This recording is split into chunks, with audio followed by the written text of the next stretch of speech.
کسی کو اپنا اتنا محتاج مت بنائیے کہ وہ آپ کے سہارے پہ زندگی بھر معذور بن کے بیٹھا رہے. کسی کی مدد کرنا اچھی بات ہے، نیکی ہے، عبادت ہے، لیکن پہلے یہ دیکھ لیجئے کہ وہ مدد کی سچویشن میں ہے یا نہیں ہے. مثال کے طور پہ ایک شخص بیمار ہے، آپ اس کی عیادت کے لیے جاتے ہیں، اس کو کچھ پیسے بھی دیتے ہیں اور اس کی مدد کرنا چاہتے ہیں، لیکن یہ تو دیکھ لیجئے کہ وہ بیمار پڑا کس لیے ہے. ہو سکتا ہے وہ شرابی ہو، وہ ڈرگسٹ ہو، وہ ڈرگ لے کے وہ جو ہے بیمار پڑ کے آیا ہے، ہاسپٹل میں ایڈمٹ ہے، اور آپ اس کو لے جا کے اور پیسے دے کے مدد کر رہے ہیں، تو وہ تھوڑی دیر کے اندر ہی کسی کو بھیج کے تھوڑا نشہ اور منگائے گا. جواری ہے، جوا کھیلنے کی وجہ سے گھر کا سب کچھ ہار دیا ہے، بیوی نے اپنے بھائیوں سے خوب پٹائی کروائی ہے، اس کی ہڈی پھسلی ٹوٹی ہوئی ہے، وہ ہاسپٹل میں ہے، آپ جا کے اس کی مدد کر رہے ہیں یہ سوچ کے کہ میرا فلاں دوست ہے یا پریشان ہے، فلاں ہے. کسی غریب لڑکی کی شادی میں مدد مت کیجیے، غریب لڑکے کی شادی میں مدد کیجیے. اس غریب سے یہ پوچھیے جس غریب کے بیٹے سے تم اپنی بیٹی بیاہ رہے ہو، اس سے ذرا مجھے ملاؤ، اس سے مل کے یہاں 5,000 دے رہے ہیں تو وہاں 10,000 دیجیے. مرد کو مرد بنائیے، زنخواہ مت بنائیے. ڈائریکٹلی انڈائریکٹلی آپ سپورٹ کر رہے ہیں دہیز کو، لین دین کو، اور ان لوگوں کو مجبور کر رہے ہیں کہ جس کی حیثیت نہیں ہے وہ بھی اپنا دکھاوا ریاکاری پہ مجبور کرے. ریاکاری تو شرک ہے. یہ تو بات آپ کی سمجھ میں آ گئی. اب میں ذرا ان کی طرف پلٹتا ہوں جو لوگوں کو اپنا محتاج علم کی بنیاد پہ بنائے ہوئے ہیں کہ اگر تم کو کوئی سوال کرنا ہے تو ہم سے کرو، فاتحہ پڑھوانا ہے ہم سے پڑھواؤ، جیسا برہمنوں میں ہے کہ گھر میں پوجا کرانی ہے، شدھی کرانا ہے تو ہم سے کرواؤ. ہمارے یہاں بھی پروفیشن بن گیا ہے. غسل دینا ہے تو غسالہ کو بلاؤ یا غسال کو بلاؤ، تدفین کرنا ہے تو کوئی قبر کھودنے والا ہی کھودے. جیسے موری صاف کرنے والا صرف موری صاف کرتا ہے، مہتر آ کے ہمارا کچرا اٹھا کے لے کے جاتا ہے، ہمارے مسئلے مولوی حل کرتا ہے. کیوں؟ کیا ہمارے اندر اتنی صلاحیت نہیں ہے؟ میری والدہ کا جنازہ، میرے والد کا جنازہ مسجد کا 2 کوڑی کا امام پڑھائے، جس کا کوئی تعلق میرے والدہ سے نہیں ہے. کیا اس کے دل میں احساس ہوں گے؟ یہ بات ڈاکٹر اسرار احمد صاحب سناتے ہیں بڑے پیار سے تو سمجھ میں آ جاتی ہے. میں تھوڑا سا اوپن ہارٹ سرجری کرتا ہوں تو تکلیف ہو جاتی ہے لوگوں کو. جب آپ نے مثال میں ایک دیتا ہوں، ایک لڑکا آ کے ابو سے پوچھ رہا ہے، اپنے ڈیڈی سے پوچھ رہا ہے کہ ڈیڈی میں اپنے اسکول کے دوستوں کے ساتھ پکنک پہ جاؤں. میں نے بھیا سے پوچھا، بھیا نے اجازت دے دی.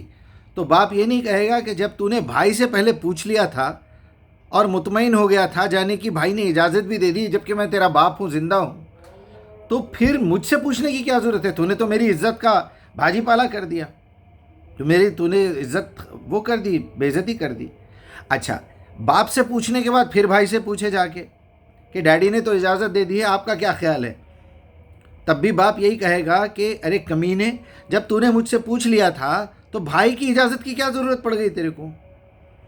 تو جب اللہ کی کتاب ہمارے پاس موجود ہے، اللہ کا کلام ہمارے پاس موجود ہے، اللہ ہماری شہرت سے زیادہ قریب ہے، اللہ ہماری دعائیں سنتا ہے، اللہ ہمارے وسوسوں سے واقف ہے، اس کے باوجود ہم کسی اور سے کہیں کہ آپ اللہ سے پوچھ کے یہ دلوا دیجئے، میری تو صورت نہیں ہے کہ میں اس کے پاس جاؤں.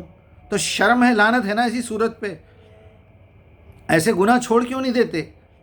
اللہ کے سامنے توبہ کیوں نہیں کرتے؟ وہ ایک ہی تو ہے جو توبہ قبول کرنے والا ہے. دنیا میں کون معاف کر سکتا ہے آپ کو؟ جب تک تھوڑا مال پانی نہ دیا جائے، جب تک کہ اس کو عزت پہ چڑھا کے آپ اس کے سامنے ذلیل نہ ہو جائیں، تب تک کوئی معاف نہیں کرتا. اللہ تعالیٰ تو بول رہا میں تو معاف کرنے کے لیے بیٹھا ہوں، آؤ کوئی ہے معافی مانگنے والا تو معافی مانگ لو. لیکن آپ بندوں کے پیسے باقی رکھ کے، بندوں کو ذلیل کر کے، بندوں کی غیبت کر کے، بندوں پہ تہمت لگا کے آپ اللہ سے معافی مانگیں گے؟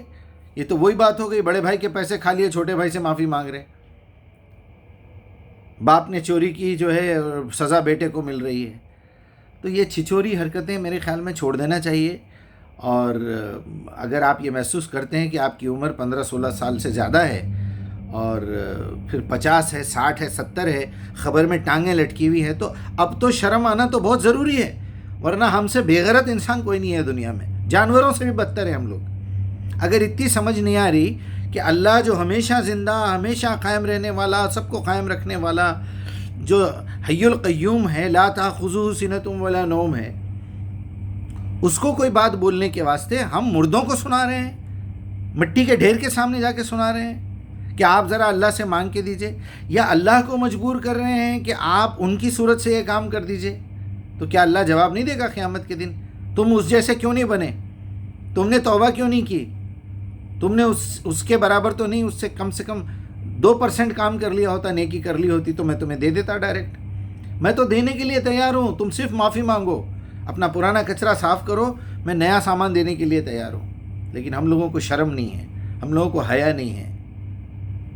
ایک پولیس والے سے اگر آپ پتہ پوچھتے ہیں تو پولیس والا آپ کو فری میں نقشہ بھی دیتا ہے، لائن مار کے بتاتا ہے کہ دیکھو یہاں سے فلاں جگہ جانے کا راستہ یہ ہے، یہاں سگنل پہ آپ کو رکنا ہے، یہ ٹریک پہ جانا ہے، یہ اسپیڈ چلانا ہے، سب کچھ سکھایا پولیس والے نے۔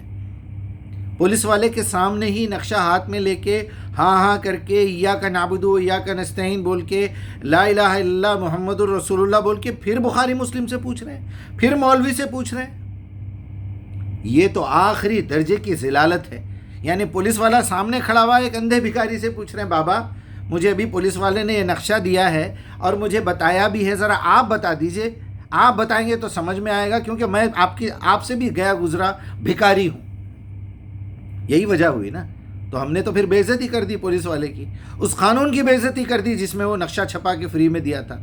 اللہ نے فری میں آپ کو ایک نقشہ دیا ہے زندگی گزارنے کا، وہ دیکھنے کے بعد پھر آپ یہ چلر تھرڈ کلاس مولویوں کے بیانات سنتے ہیں اور سوالات کرتے ہیں مجھ سے، مجیب صاحب ذرا اس کے بارے میں بتائیے، مجیب صاحب ذرا اس کے بارے میں بتائیے۔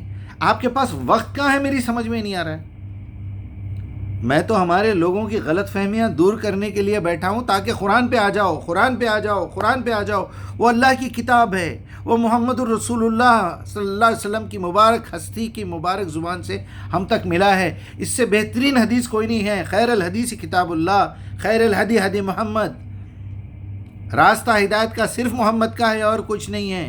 محمد کے نام پہ جھوٹ بولنے والے کروڑوں ملیں گے آپ کو، عیسیٰ کے نام پہ جھوٹ بولنے والے ملیں گے، موسیٰ کے نام پہ اللہ کے نام پہ جھوٹ بولنے والے بھی ملیں گے۔ کب تک لوگوں کے دھوکے میں آتے رہیں گے آپ؟ کب تک؟ آپ کے ضمیر کی آواز کو سنیے، اپنے ضمیر کو زندہ کیجئے۔ اللہ نے آپ کے ضمیر میں 50% سمجھ ڈال کے بھیجی ہے، 50%، میں تو 25 بھی کہتا ہوں۔ 25 آپ کے اندر ہے، 25 انبیاء کے ذریعے سے ہے، 25 آپ کو خود آگے بڑھ کے لینا ہے، قرآن سمجھنا ہے۔ آخری کا 25 اللہ نے دل پہ لاک کر کے رکھا ہے، وہ اس وقت کھولے گا جب آپ کے پچھلے 75 میں اخلاص ہوگا، آپ برائی چھوڑ کے اللہ کی طرف آئیں گے، آپ کے دل میں سچائی ہوگی۔ میرے ویورز بڑھنا چاہیے، مجھے مانیٹائزیشن سے مجھے پیسے آنا چاہیے، مجھے چندہ ملنا چاہیے، لوگ میری تعریف کرنا چاہیے، لوگ میرے حلیے سے متاثر ہو کے آئیے مولانا تشریف لائیے، سرکار بیٹھیے، میں آپ کے قدم چومتا ہوں، آپ کو توشہ دان لا کے دیتا ہوں، بڑا میرے گھر میں مرغی پکی ہے۔ اگر یہ سمجھ رہے ہو تو تم سب سے بڑے عیار، مکار اور جو ہے ریاکار ہو، اور یہ شرک ہے۔ کیا کہوں، مجھے شرم آتی ہے، شرم آتی ہے۔ میں تو قرآن سمجھا رہا ہوں، قرآن کی طرف راغب کر رہا ہوں، قرآن بے شمار ترجموں میں آپ کے پاس رکھا ہوا ہے۔ عربی زبان انٹرنیٹ پہ آپ ایک مرتبہ I want to learn Arabic language, ہزاروں ٹیچرز آپ کو مل جائیں گے، لیکن بندے کے اندر وہ اندر والی کنڈی کھولنے کی صلاحیت تو ہو، تو اللہ باہر سی کنڈی کھلوا دے گا۔ اللہ ہم پہ رحم فرمائے بھائی۔ السلام علیکم ورحمۃ اللہ۔